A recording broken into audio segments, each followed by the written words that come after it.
Hey, what's going on, people? We're back. It's another fantasy football season here in the Bloomsburg Fantasy Football League. Here is Commissioner Rins.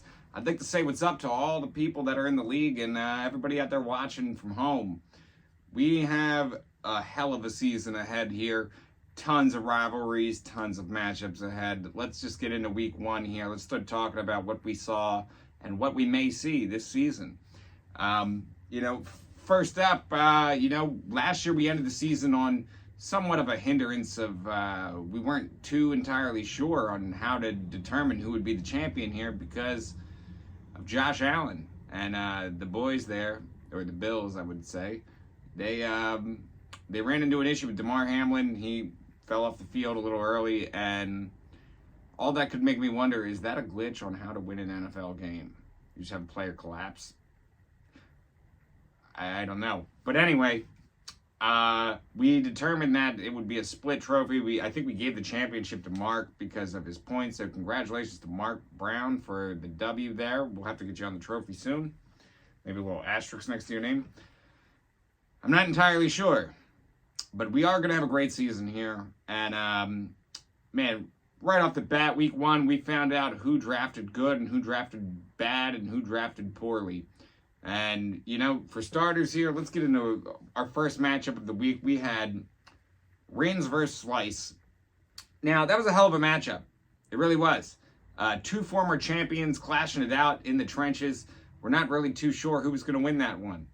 I interviewed Ryan earlier this week, and I asked him, I said, hey, buddy, how do you feel about the matchup this week? And he said he wasn't worried about it. And it turns out he was right. He shouldn't have been worried about it.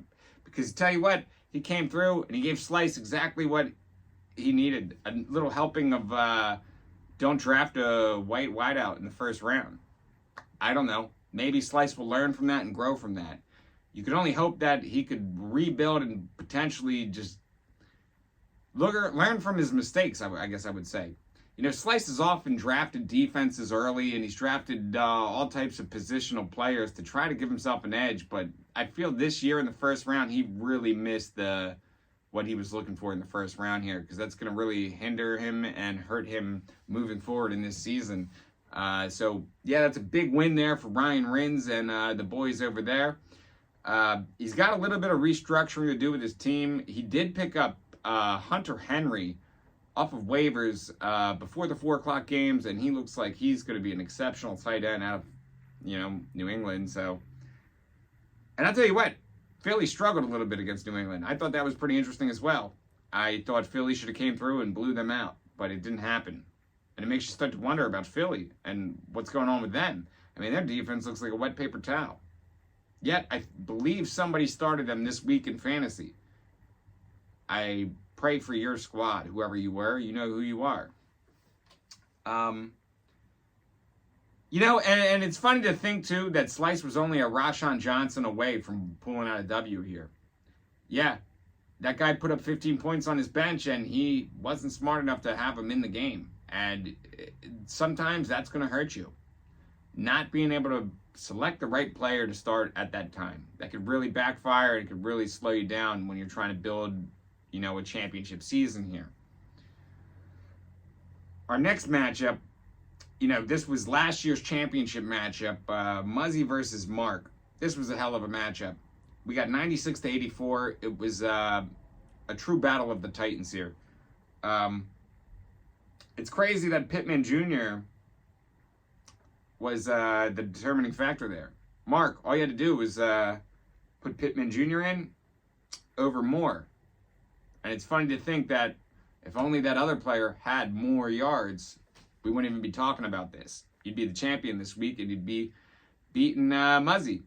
Now, this is where it gets funny, too, because it's just like, we just had that whole fiasco with the championship there, but here comes Muzzy, and, he really made a statement in his first game here. If you're able to make a statement like that week one, you're on to greater pastures. You have a championship in mind. You're thinking about what's next. And then, likewise, if you're on the losing end of things this week, you're going to have that time to think about yourself. Reevaluate your draft. You think about, hey, was I at the draft? Maybe I should show up at the draft to draft a better team. But, it's tough to say. Tough to say. Stephen Thompson versus Alex. That was our next matchup. Stephen Thompson with the league high of 132 points this week. And Alex with 84. Now, here's the thing. Stephen Thompson, man, ever since the separation from the Thompson 2, or the Thompson tandem, actually, I should say, ever since that separation, it seems like both of the Thompson brothers have been able to excel by themselves, which is pretty crazy. Now, I'm not too entirely sure how much those two talk to each other or how much those two collude when they're working on things, but you never know. You never know. Some people are brothers and some are brothers. And those guys are brothers. And, yeah. I just think all I could think here is that Alex is, like, probably going to kick himself a little bit here with, you know, it's got to be tough as a Jets fan. You don't really make playoffs in the fantasy football league ever. And then you have Rodgers come out and do 3 snaps and he's, boom, ankles chalked. Now, it didn't directly affect Alex because Rodgers was not his starting QB, but he does have Garrett Wilson. And, you know, that's going to affect him a little bit. I'm shocked he caught that touchdown pass, but you know what? Garrett Wilson was not going to save you there from the onslaught of Stephen Thompson there.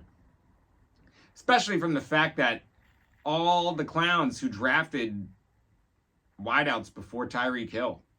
You got to feel a little bit foolish right now. Tyreek Hill explodes for 200 yards. This man's saying he's having 2,000 yards this season. You can never grab the guy who led the league last year. It's very rare that they go back-to-back with leading the league in reception yards or rushing yards or any type of things. You know, you can't just go, oh, Justin Jefferson, I got to go with him. You know, we're in a standard league here, people. A wideout first overall is not going to be a good play ever. This year, Christian McCaffrey went first overall. I also disagree with that one. I don't think that was like a great pick. But this is where you start to find out who's going to make the right decision here. And it looks like Tyreek Hill is going to be the number 1 receiver this year. Unless, you know, pending any injuries or anything, you know, hold him back. Our next matchup, we have Curtin versus Charlie. And man, this is like the tale of the two struggling owners. I mean, you know, Charlie hasn't really done big things in this league. Curtin has never done big things in this league. Curtin's favorite thing to do is complain about his draft pick. Well, I wonder if he's doing that now after his first win this week. He's 1-0. Curtin, man, 88-62. That's how you beat Charlie. And, you know, all you could do is thank Charlie for him drafting Joe Burrow as his starting quarterback because that guy did not do anything. I got to say that's a poor performance there. And, you know, honestly, you sit there and you say to yourself, Charlie, did you do any draft research, man? Drake London? Are you kidding me? This guy put up a goose egg. How you going to start a guy who puts up a goose egg? I think everybody on my bench put up over what that guy did. Maybe it was the affiliation with Drake. Drake is a cool name. London is a cool place. When you put them together, that guy's going to put a goose egg up on your team. That's all we know. You can't be starting a guy like Drake London. I don't even know who's throwing that guy over there. I heard he played 90% of the snaps, too. No catches. It's because they don't care. They got Ritter. I think Ritter is the quarterback down there, and Heineke's the backup, which should be the starter. It's tough to say. I'm a little biased, but I just don't believe in that team down there. Next up, we had Adam versus Nikki. Now, here's the thing, man. We've only had 2 people break 100 points in this league this week, and it was both the Thompson brothers. They are a strong unit. Honestly, I don't want to see a Thompson brother in the playoffs. I'd be nervous. I'd be pretty nervous. Just the way they're running through trophies and stuff. I think they're both on the trophy at this point. I'm not sure if Steve is. Steve will have to tell me if he's on the trophy. I can't remember. I got to backlog and put some more names on this trophy. It's been a little while, but besides the fact. Adam, we sit here and we start to wonder, does being a Dallas fan equal winning? Because you got the Dallas defense pretty late, I would think. That you grabbed him early, and we were all confused. I know you grabbed somebody pretty early, and we were all confused. But, man, Dallas, hell of a pickup. They put up a lot of points this week. 36 points they had. Dallas defense, 36 points. Makes you wonder, why you would start Daniel Jones as your quarterback, Chung. Holy hell. I've never seen more of a mistake in my life. This guy drafted Richardson, and then the following round grabs Daniel Jones. Decides to start Daniel Jones on Monday night on 9/11 or Sunday night 9/11, either 9/10, and man, Richardson put up 5 times as many points. That's why you can't let other owners get in your head at the draft. We all got in your head, buddy. You got blindsided. Not the Mike Lore way, but you get what we're saying here, man. You can't draft 2 back-to-back shit quarterbacks and expect, your boy Daniel Jones to carry you to victory. That was a bizarre thing that I watched you do. And then after we clowned you, it was just weird. Weird move by you. Yeah, it's very bizarre.